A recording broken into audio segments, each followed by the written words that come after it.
from the beginning, like some mistakes that you learned from. So just tell us an overview about how NTI has gone. And we'll start with Mr. Falk. Okay.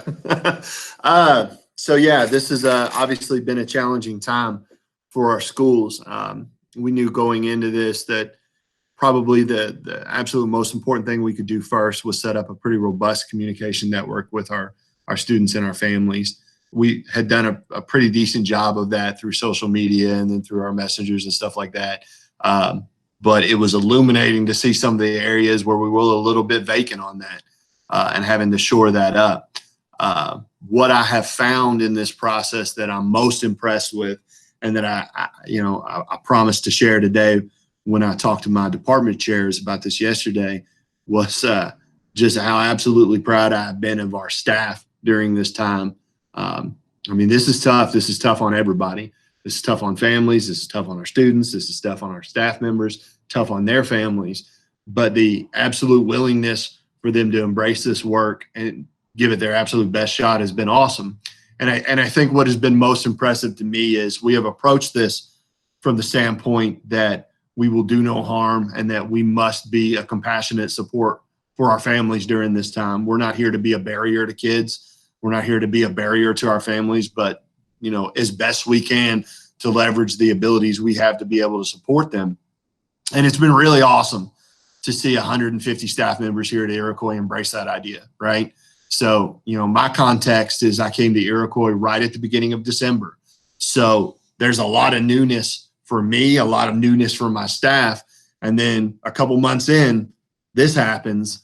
And, you get a little nervous. In my previous assignment as a principal, I had been with those folks for 4 years and had groomed them up, knew them well. They were my team. But here coming to Iroquois, you get a little nervous when you've only had a little bit of time, but I cannot stress how absolutely impressed I've been with the staff that we have here. I mean, we have some legends out here, Professor Fields, Ms. Frederick, Ms. Pulley, just folks that get it. And it has been really nice to be able to work with folks that understand that and understand that our role right now is a role of support and to do our best to continue instruction, but then also be a lifeline for our families when we can. That's been some of the big wins for us.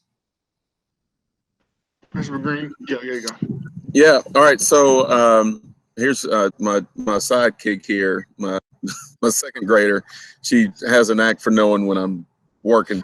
So anyway, NTI has, if nothing else, has allowed for more dad time. You know what I mean? As a principal, man, I taught my 5-year-old how to ride a bike over this time period. You know what I mean? So on the personal side, there's been a lot of things I've been able to do as a parent that you just miss out on as a principal, quite honestly.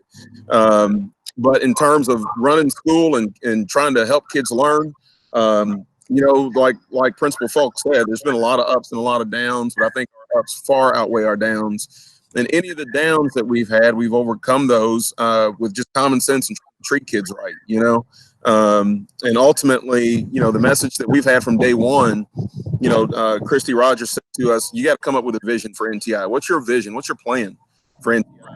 So at Central High School, we collectively said that our thing is we're going to go slow to go fast. And what we mean by that is, after this NTI, are we going to come out of this as a better school? And how do we use this time to leverage, to really lay a foundation, to improve our instructional practices as a school? How do we go slow to go fast to say that, we know how to appropriately deploy technology and not just throw a device at a kid and here you go, hope you figure this out, and so we're really just trying to think, how can we use this time now to figure out interdisciplinary learning? How can we use this time to improve our communication tools? We didn't have a YouTube channel before this started. We have one now. There's all kind of communication practices that we've started that we didn't do because we have to do them now. And so this is what I mean by go slow to go fast. And what can we figure out and how can we be a better school? Because I don't think we'll have another snow day ever again. We'll just revert to NTI. You know what I mean? I don't think there'll be another situation where it's like, okay, schools call off for X, Y, and Z. I think we're now in a new reality of, just because you can't come to school doesn't mean you can't learn.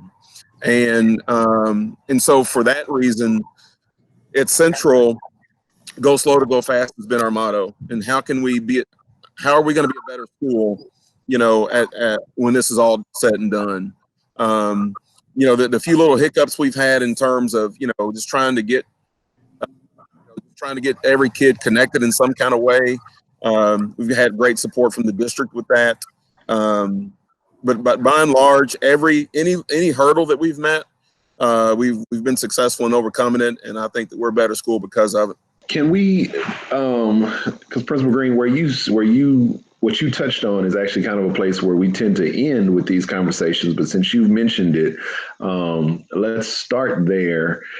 What does, in your mind, and you've touched on it a little bit, but from both of you all's perspective, what does school look like post COVID-19? Like, how do we begin to change the way we do it? And from some of the practical senses of, you know, some of the things that you just talked about, Principal Green, in terms of maybe we no longer have snow days, we learn to communicate better, but also from an equity standpoint, right? Like, because a big part of these calls is us also talking about how are we handling this time specifically for the students who we know are already kind of getting the short end of the stick. And so from an equity standpoint, what does JCPS do, or how does it transform to become a more responsive, more equitable organization for all of its students? And that's certainly for both of you all, in your opinions. Well, I'll hop in real quick. Can you repeat the question for me one time? Because I just want to make sure I answered right. I think I heard a couple of them in there.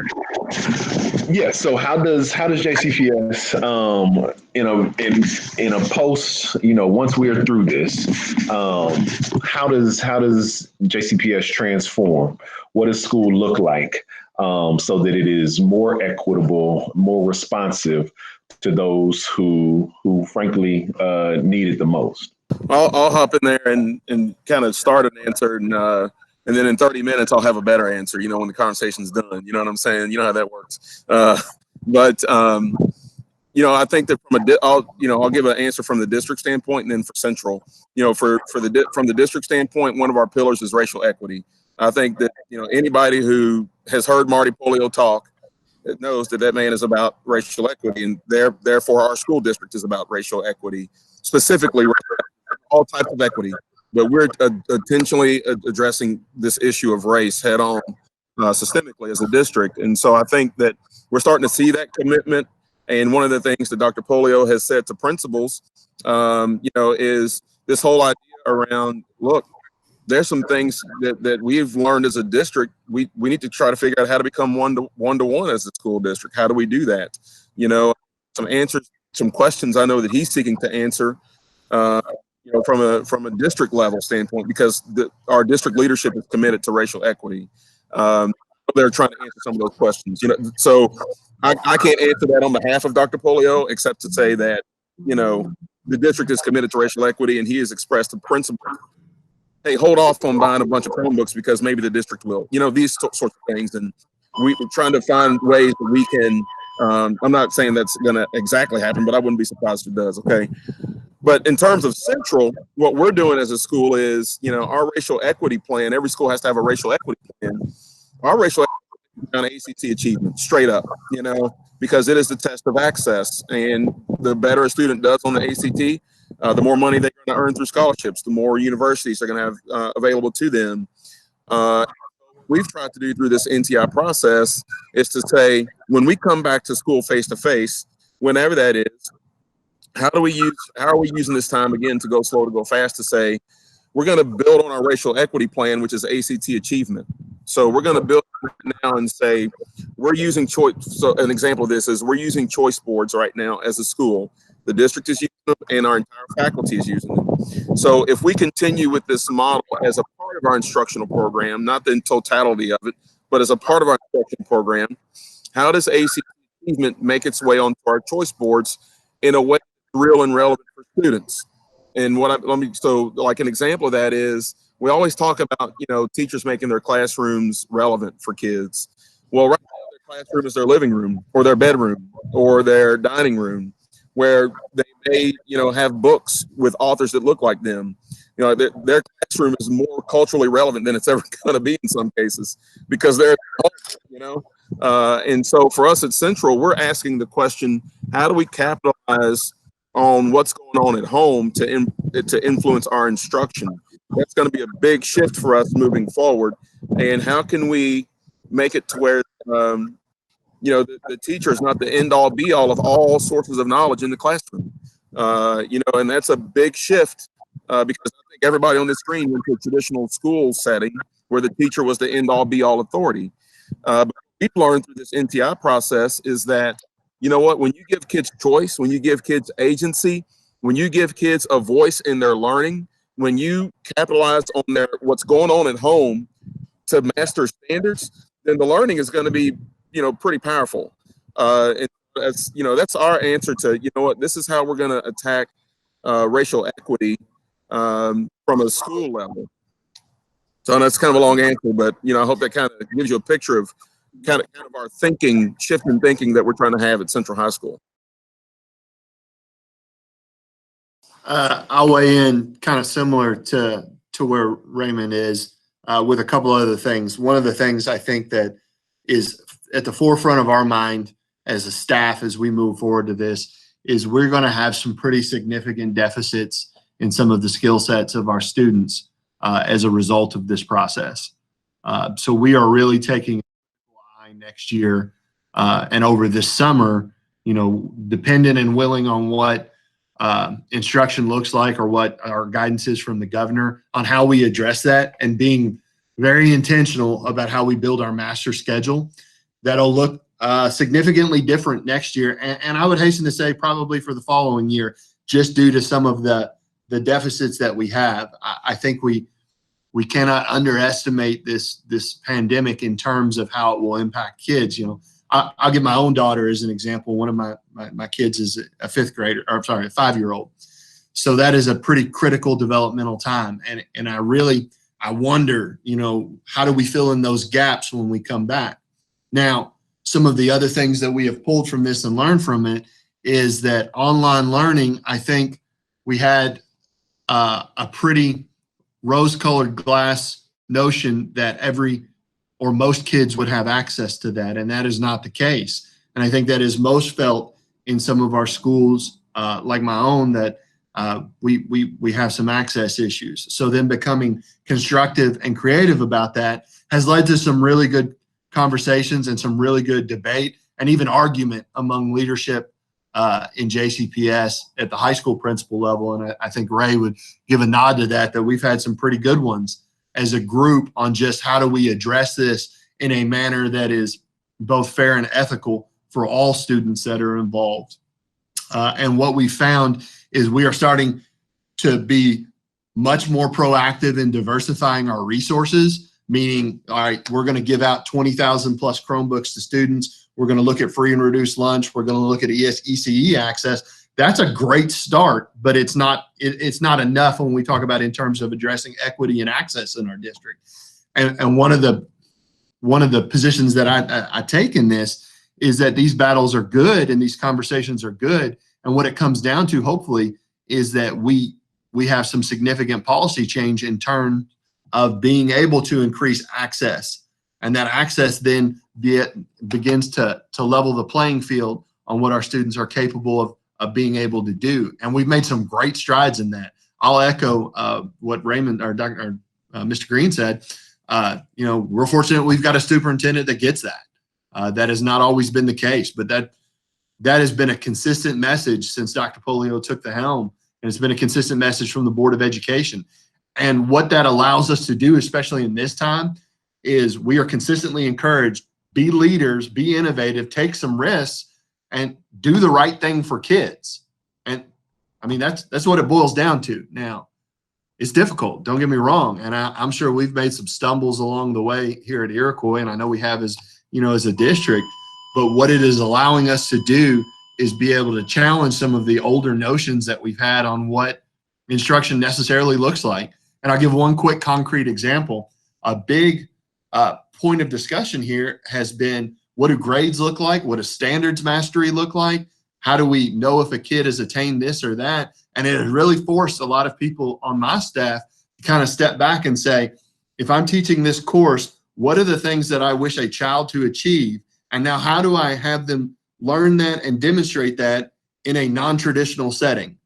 And rather than it be a professional development that's 2 hours on a Friday afternoon, it's real life, and we have to do it now.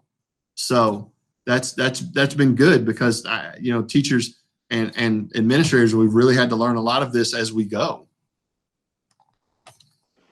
Okay, we have a question in the chat.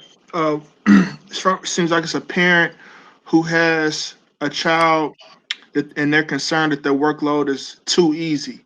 How should she address the issue? And then from your perspective, do you have any kind of resources? I know I have a child that's 3 years old, so I know certain websites I can go to get work for her, certain YouTube channels I can go to for certain work for her. Do y'all have any resources? And then what advice would y'all have for that parent who she feels that her child isn't being challenged enough through NTI? Either one of you can answer that. Yeah, I'll tackle the first one, at least from my context. If the student was in my school, and I know it's a 7th grader, but if it was a 9th grader and I had a parent that was concerned that the child wasn't challenged enough, the first step has got to be to reach out directly to the teachers.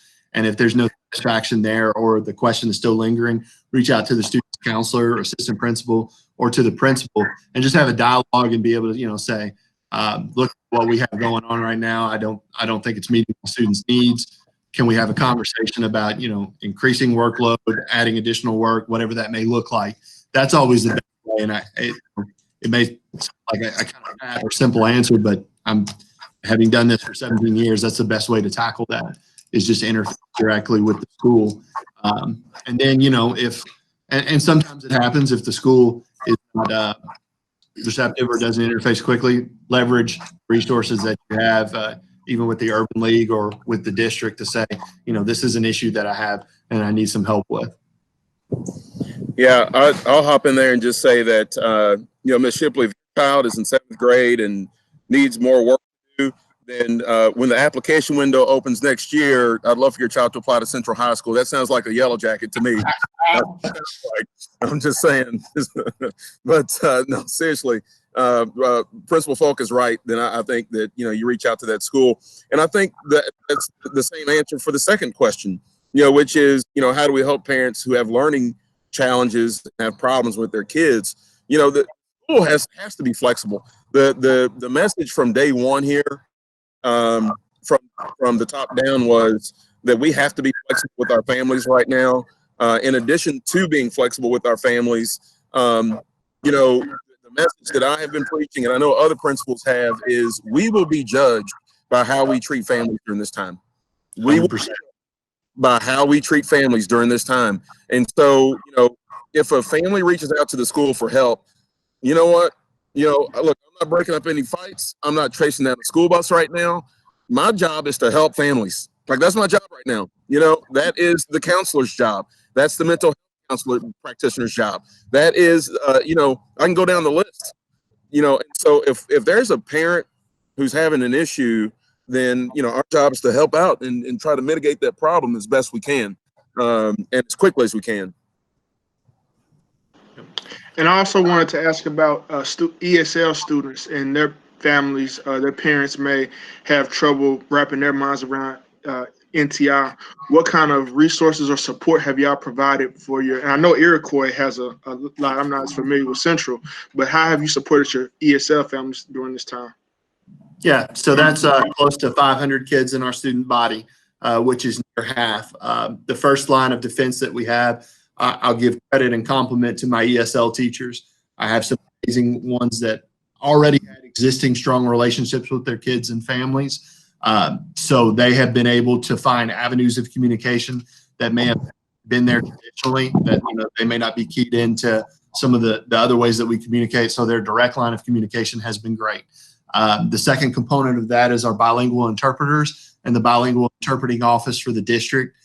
We have some outstanding resource teachers in the district that been drawn to ESL work because they're passionate for the ESL work.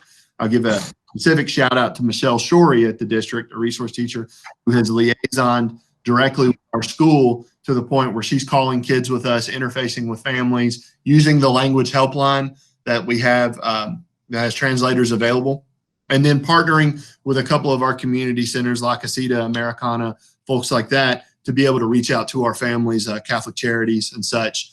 And we know that we have to approach a lot of times our ESL families in a different manner that's a little bit more comprehensive. But you know, knock on wood, so far we've got participation rates from there. But it does have that our ESL population does have to be approached a little bit differently. But where I think we are having some wins as a school is the fact that my staff already had some really strong existing relationships in place. So as all this pandemic has come about and information's flying at us 1,000 different ways, they are able to be a good conduit to that family and be able to get them what they need. Yeah, we have not quite 500 ESL students. We have a little under 200 ESL students in our school, and a couple of veteran ESL teachers and a bilingual instructor, Mr. Mukoma, who, you know, this COVID-19 thing is hitting close to home because just last week his father passed away from COVID-19. You know, so this thing is really starting to hit close. You know, it's not on the news anymore. You know what I mean? Like, this is hitting people we know. And so anyway, Mr. Mukoma is a godsend. He really is. He speaks 5 languages fluently and is really and is a part of our ESL community. You know, like, he's not just some random person that knows 5 languages. You know, he's very much a part of our school community, and so he's been he's been our secret weapon in a lot of ways. You know what I mean? And keeping in touch with our kids and helping out.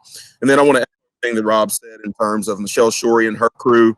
Shorey has done an incredible job of providing instructional resources for our teachers.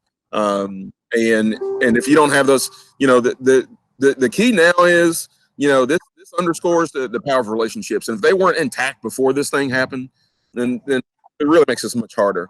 But our ESL teachers and our ESL staff had incredible relationships with all of our kids, which makes things a whole lot easier during this time to keep learning going.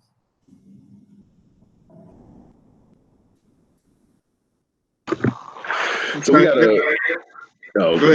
we got a few questions connected to engagement, and so I'm trying to couple them all, break them out in a couple parts, but you all can see them in the chat. One is, how is engagement being tracked? So we hear a lot about the numbers of, you know, we had 80% engagement this week, or participation this week, or 90% this week, but what exactly does that mean?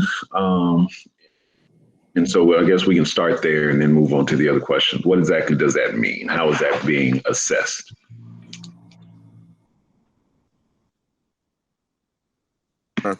So for us at Central High School, engagement is the student turning in assignments. We're not looking for right or wrong. We're looking for genuine, authentic work and the kids' feedback. And that's for us engagement. And obviously we're looking for a iterative process from teacher to student, teacher to student, teacher to student, et cetera, that's ongoing. And so, for example, for us last week, we were at 98.3% engagement. As students turning in work that was assigned and the teacher responding back.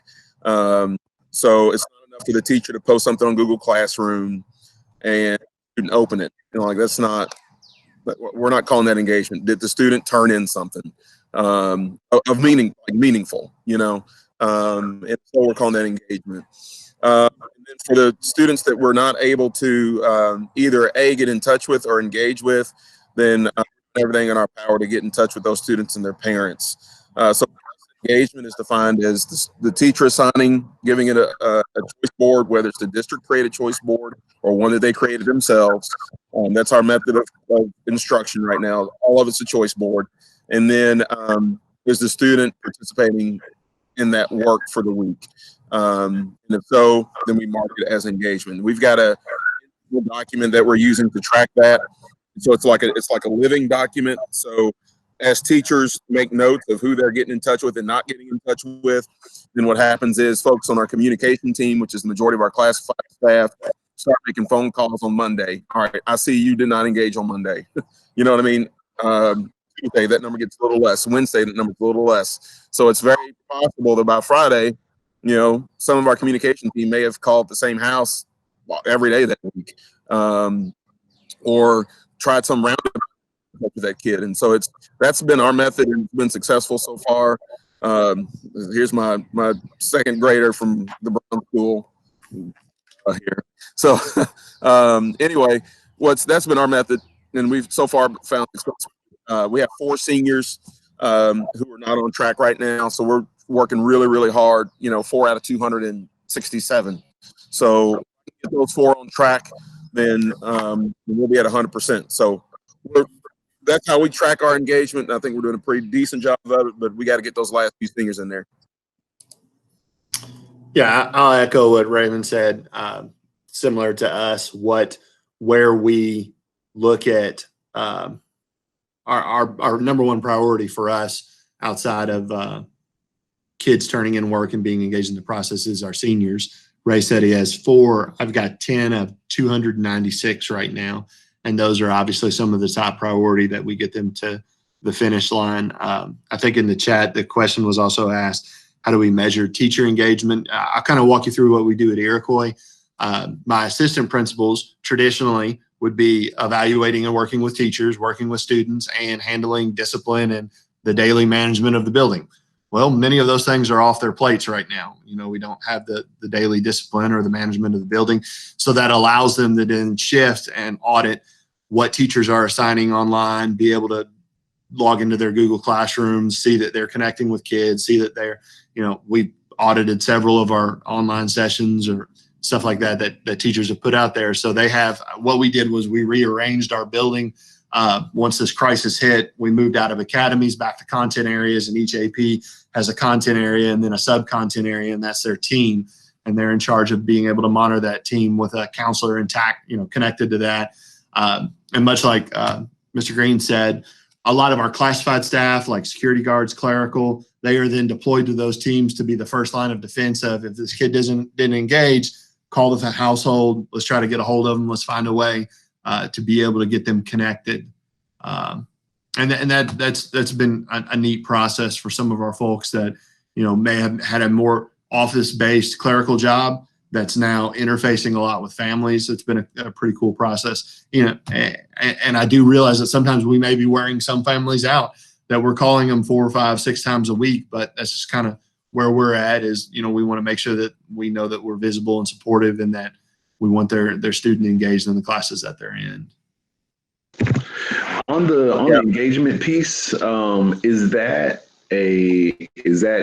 per each of you all's school, or is that district wide in terms of what is counted as engagement? I think the district definition is that there's positive contact with a family, with a parent, that they're interfacing with the work. Where we have gone past that, I think in many of our schools, mine and Ray's too, is we further define that for our staff so that it's pretty clear as to what we count as that is marking a kid participating. I'm in the same boat as Mr. Green in that, it's not just that we said hi to you, but that we're seeing some back and forth that has some communication on the work that we're doing. Okay. Greg, did you have a question for him? Yes, I was curious about your conversations that y'all have had with the seniors and what kind of support you've offered them. I know you guys talked about it before we officially started, but kind of what's your message been to your seniors, and how have y'all been supporting them throughout this? I think Ray started the last one. I'll start this time, man. What I said before this call started is there's no sugarcoating it. It's absolutely heartbreaking for our seniors, right? This is they look forward to senior year and all of the normal things you get to do in a senior class, the proms, the trips, all of that stuff that they have worked for, and that is now gone from them. And that's difficult. So the conversations that we've had with our seniors, we do a senior advisory group that's just frankly open to any of our seniors that want to log in, call in, interface. It's actually ours for right now is going on right now. I'm on this call, but I'm gonna shift over to it when this is done. And our conversation for the last 2 weeks has been a painful one, which is help us to know how you want us to recognize you. Because we know that Dr. Polio and our board have committed to an in-person graduation ceremony, but we also know in the current pandemic that could be a long time from now. We don't anticipate that's going to be in June, right? That it could be a long time from now. We want them to know that they're not forgotten, and we've been very upfront with them. You know, how do you want to be celebrated? Do you want yard signs? We'd love to deliver them to your house. Do you want to be on the billboard? Do you want to be on the marquee? What special things would you like for us to commemorate this class that, you know, is the COVID class of 2020? And it's difficult. And where we have tried to be very intentional with our seniors is all of my seniors have a support team of 2 or 3 folks assigned to them. So all 269 of them have a couple of touchstone points that are looking for a couple things. Are you complete and to the point where you can graduate with your classes? Are you safe? Are you healthy? Do you need support? And can we help you in any way that we can in this time to interface to that post-secondary, you know, step? Do you need help with the college application? Can we do that? Can we connect you with job? Can we do that? Apprenticeship, whatever it may be. And we try to be very intentional in the support of our seniors, and also recognize that this is just a horribly difficult time for them.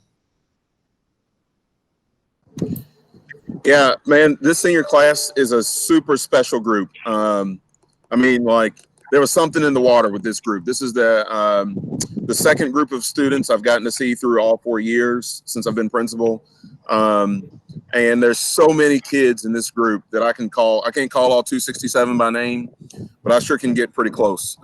Just because there's so many just sweet, brilliant personalities and just great, hardworking kids. I know there are a lot of their parents, and so you're on the one hand, like, your heart breaks, but then on the other hand, like, man, if there's any group in my school that can handle this, it's this group right here, because they're so, man, they're just a different breed of kid, man. They're amazing. They are amazing seniors.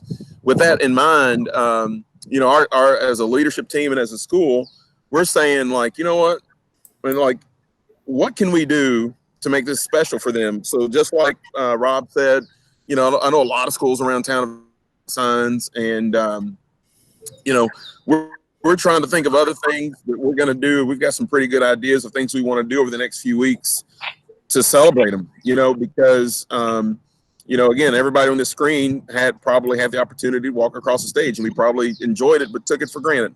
Or we all had a prom, or we all had a chance to walk the building one last time, you know what I mean? Or do a senior walk. Or to have my poor baseball players or my softball players, you know, like, they don't get a senior season, you know? So, like, in my mind, within reason, there's no, you know, and within, you know, relative budget, like, I want to spend as much money as I can on these seniors, you know what I mean? Like, I want to blow up, you know, the idea that there's, you know, that, oh, we've done enough. Well, maybe we haven't done enough, because this group of kids aren't going to get the things that everybody on the screen got, or at least have the opportunity to have, more than likely. So anyway, you know, I hope that answers the question, but I think that this thing is really, this group deserves every ounce of creativity we have, and every ounce of celebration we have for them.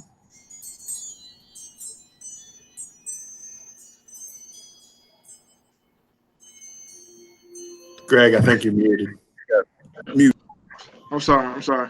I know you guys talked about it broadly, about what school looks like following the pandemic, but have you guys put in, and I know it's kind of hard because you've been wrapping your minds around NTI, but have you put in any thought to what 2020, 2021 school year would look like, assuming that we get to go back in August? Have y'all thought about what you plan to do when we first get back to school to try to prevent that slide? Because of course, you have summer slide, and then you have the extra months added onto it. Have you thought about what this fall may look like for students?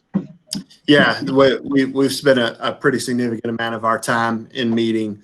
We divide our meetings into the current reality of monitoring and supporting NTI, and then the rest of it is let's look to 2021 and what do we need to do differently and prepare. So at Iroquois, we actually have our master schedule built for next year, and it is built on a couple of assumptions. One of the assumptions is that we come back to some sort of in-person class in the fall. I don't know if that's going to happen. I think it's way too early to tell, but we built an initial master with that. And then we built a backup master on what it may look like if it's a sort of blended in-person versus at home. One of the key components of that is we have built in this period of catch up and really just using where we've left off with kids and being very intentional about how we track where we've left off with kids and being able to say, we're going to have some pretty significant ramp up and remediation for students so that we can do our best to mitigate some of the gaps that will be there because of this process. Because no matter how well intentioned and how well we deliver NTI right now, there's going to be some gaps. I mean, this is the first time we've had to undertake this as a school district, and there's going to be some gaps. So it would be unethical and malpractice on our parts if we didn't build a very specific plan to be able to that.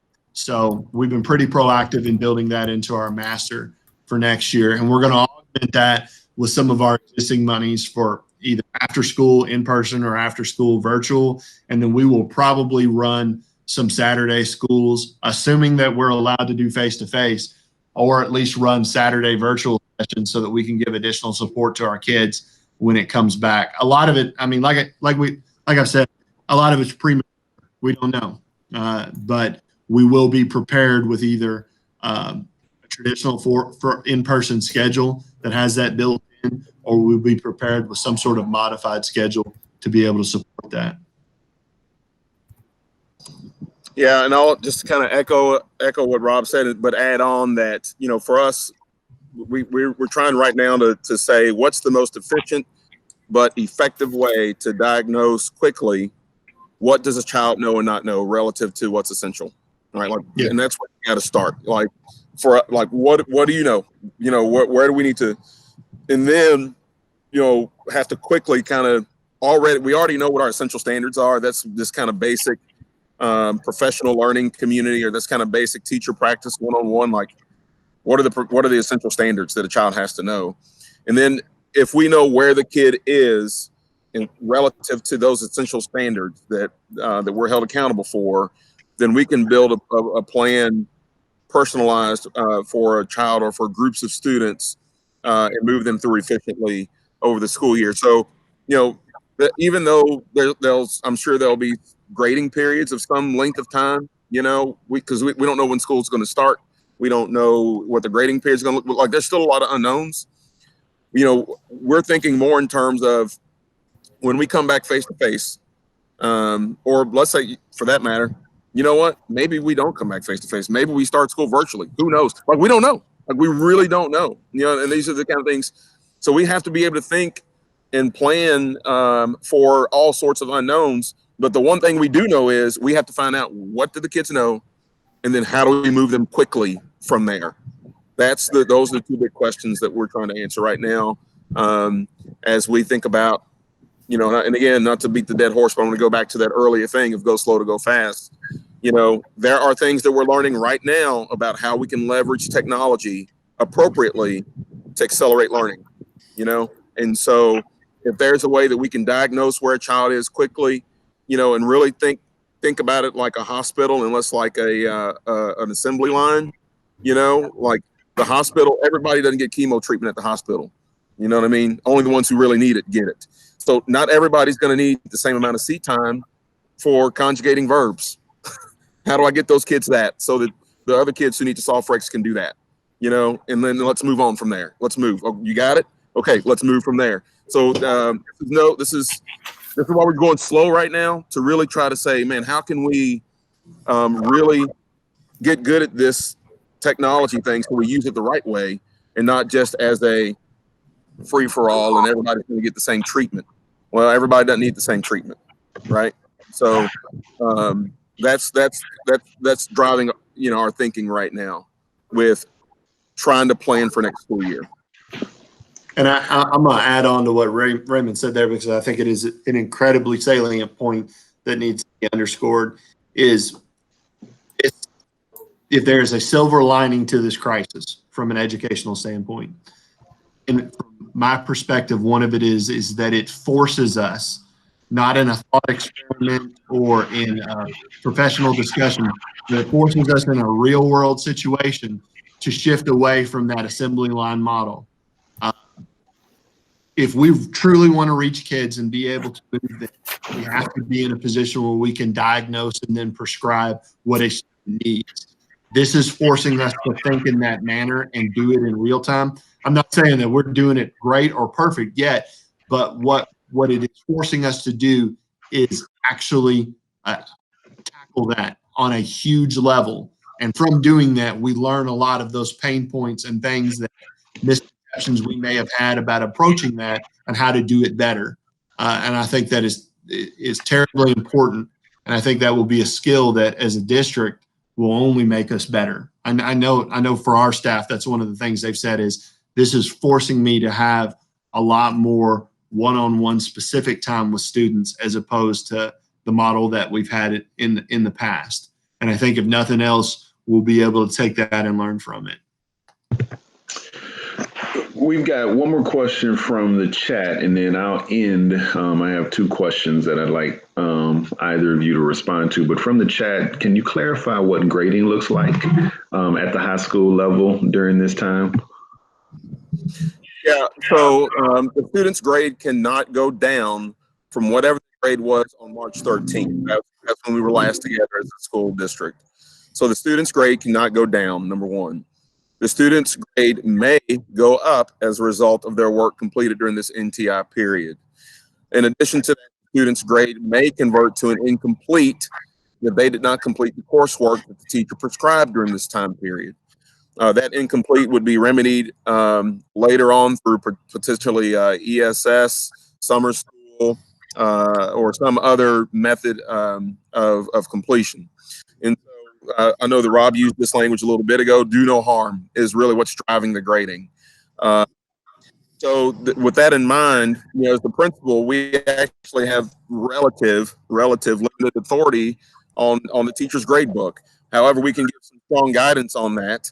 And so, what the method that we're using at Central, we have consensus on this. Not every teacher's doing this, but the overwhelming majority are, is that student turns in an assignment during this time period, and it's done, there's a clear good faith effort, right? Then it converts to a 100% in the mastery category of the student's grade book.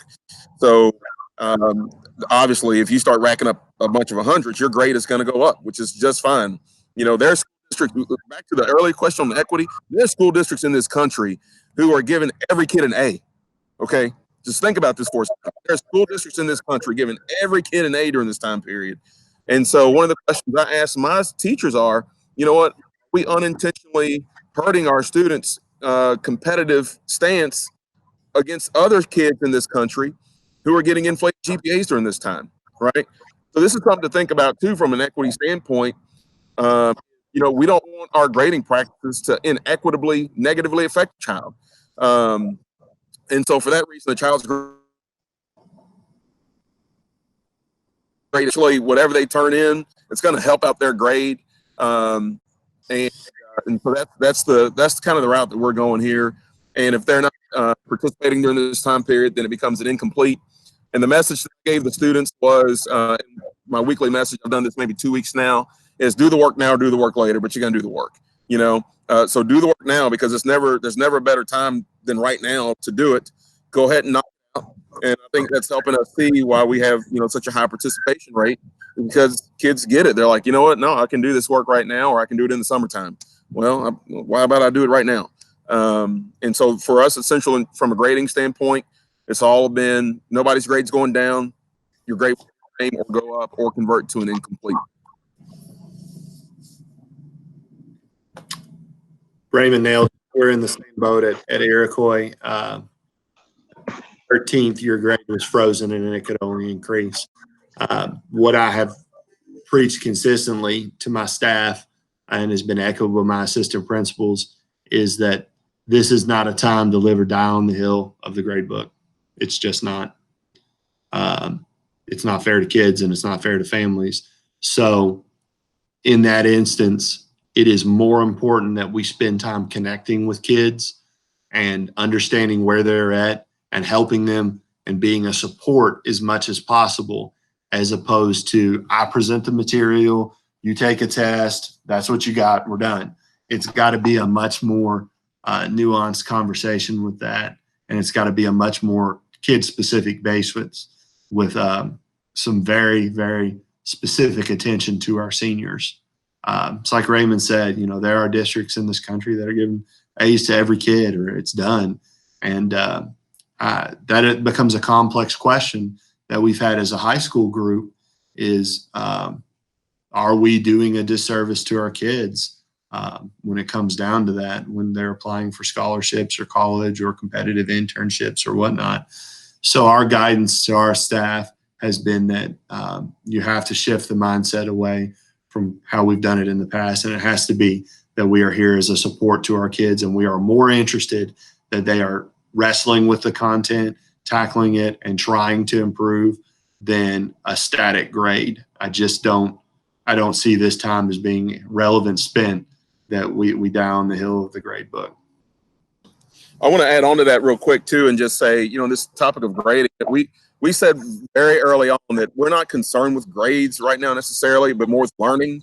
And I'll be curious, Rob, if you've seen this. I've heard teachers, the kids who cause the most trouble and the ones that are most unengaged have been the most engaged in NTI and are doing incredible work during this time period because they have had more voice and choice in their learning than they ever had.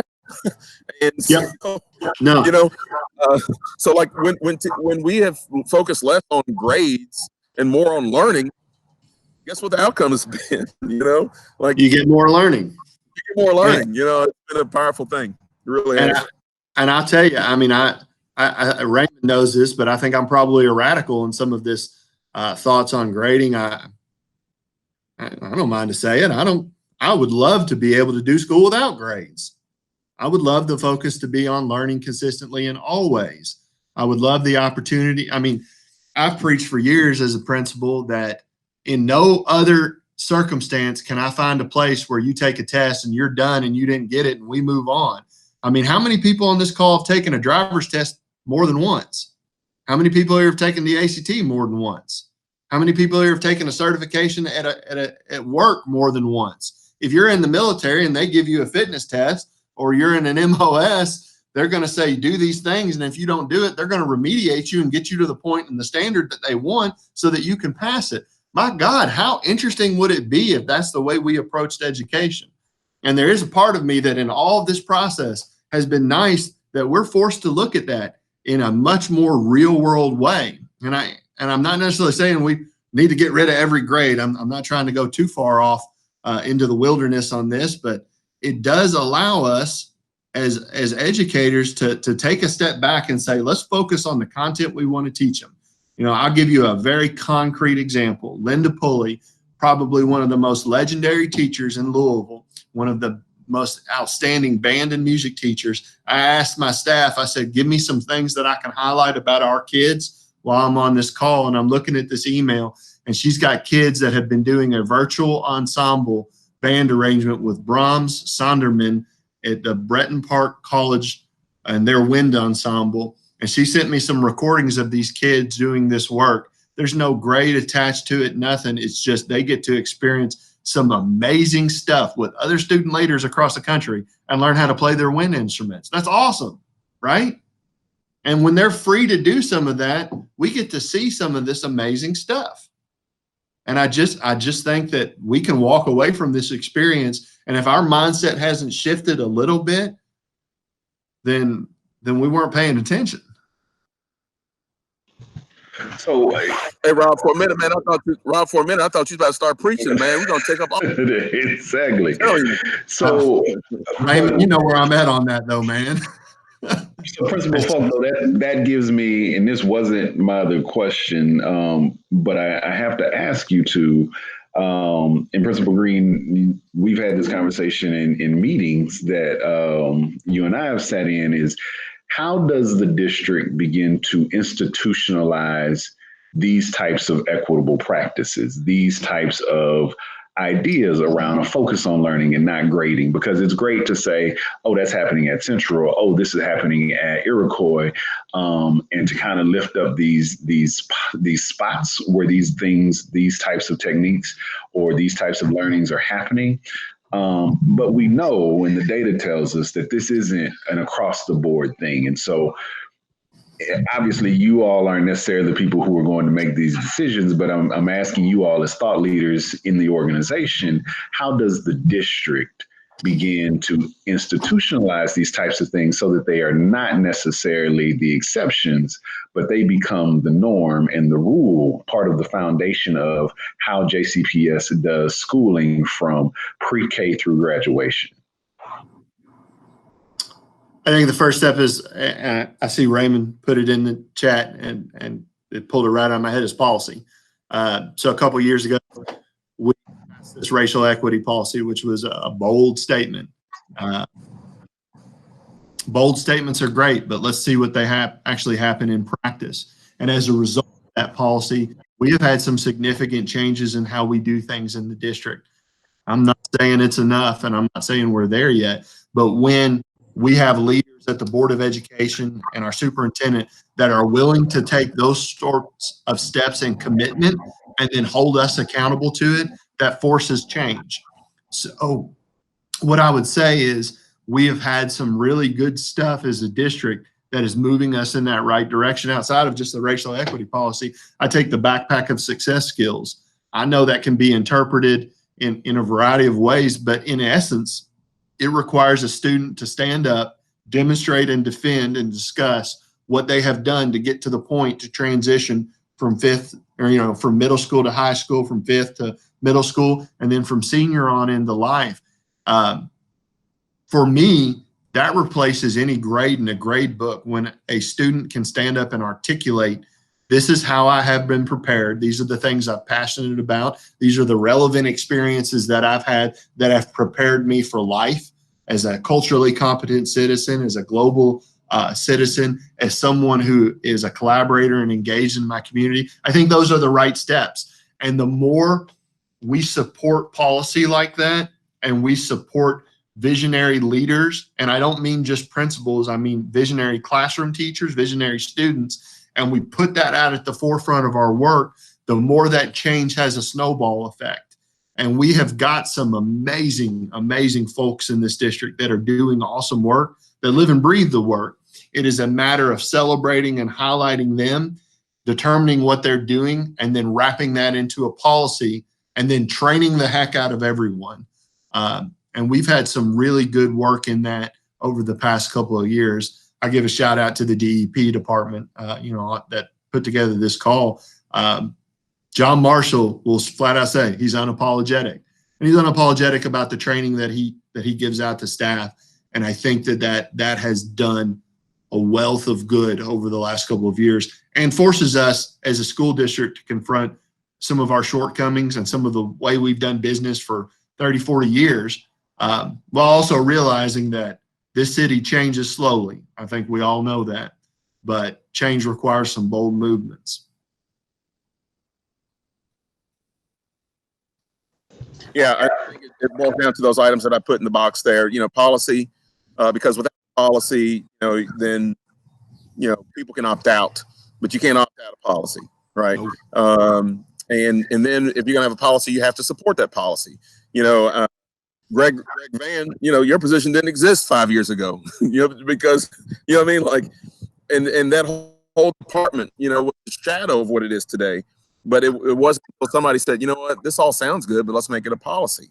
Once it's policy, you have to support that policy. Once you support it, then you got to train principals only be bought in to the extent to which they're trained in it. Okay. You will only be bought into the extent if you can have extreme passion for something, but if you don't have training with that passion, you can forget about it. And if you're dispassionate without training, you can doubly forget about it.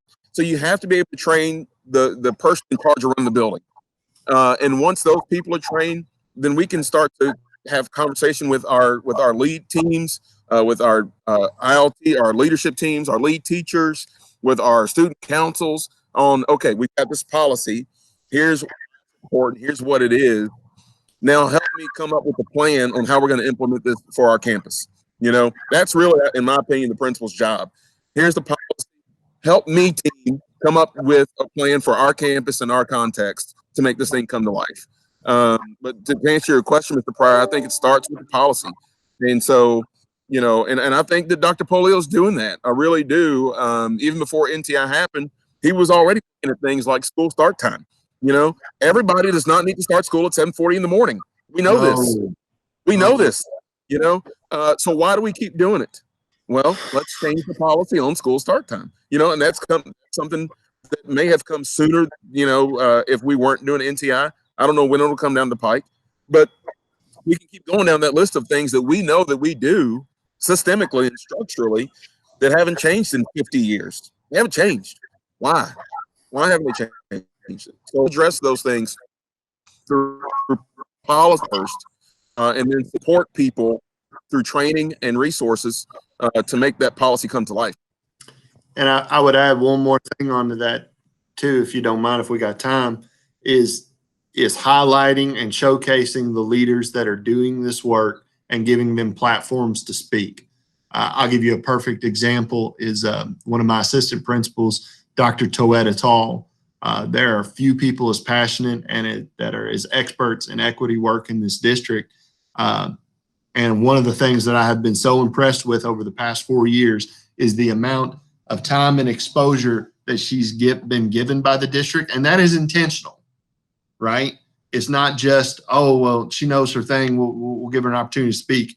It's scheduling these trainings and then having people go into that work and be a part of that work and saying, this is important. We value it. We monitor it and we expect it. That's a big thing. Because it's like Raymond said, when you give the leeway of it being optional goes by the wayside quick. But when it is at the forefront and the core of the work, and you have a superintendent and a board of education that will say, this is a pillar of our district, this is what we will do, then it has teeth and we do it. With that, we see change. Well, thank you both. Let me say, on behalf of the league, we appreciate your time and spending here with us. And normally, we're over time now. And normally, I would ask you all how you're each taking care of your teachers. But I know just from the passion with which you speak that you all are doing a great job in making sure that your teachers are well and healthy and whole during this time as well, because we know that this is stressful for them. Many of them are parents and they are doing this process right along with teaching through this process as well. And so we want to make sure that they continue to be lifted up for the energy and effort that they are putting on, and that they are, you know, also taking care of themselves. And so we as the league certainly support them. And then as parents and community members, you know, that is just as vital that they are taken care of as well, just as much as any other essential worker is during this time. So thank you both for the information shared and for the conversation. And we as a league look to continue to keep this conversation. I want to remind everybody on the call that Sadiqa Reynolds will be on with Dr. Marty Polio this evening at 6 p.m.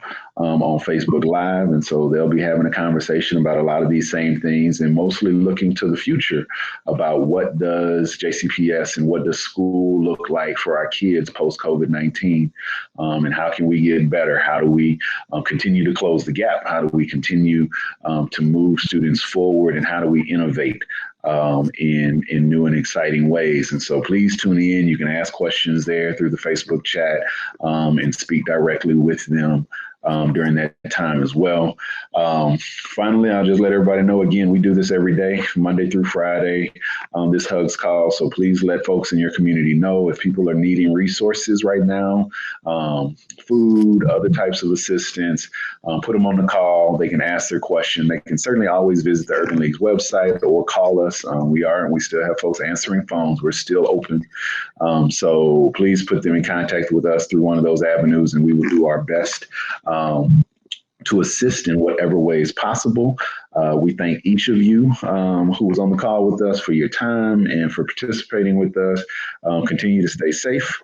Let us know if you need something, and we will see you all in the future. Thanks again, Greg Van and DEP, for y'all's help in putting this on every Tuesday. We could not do this without you. So thank you very much for y'all's participation.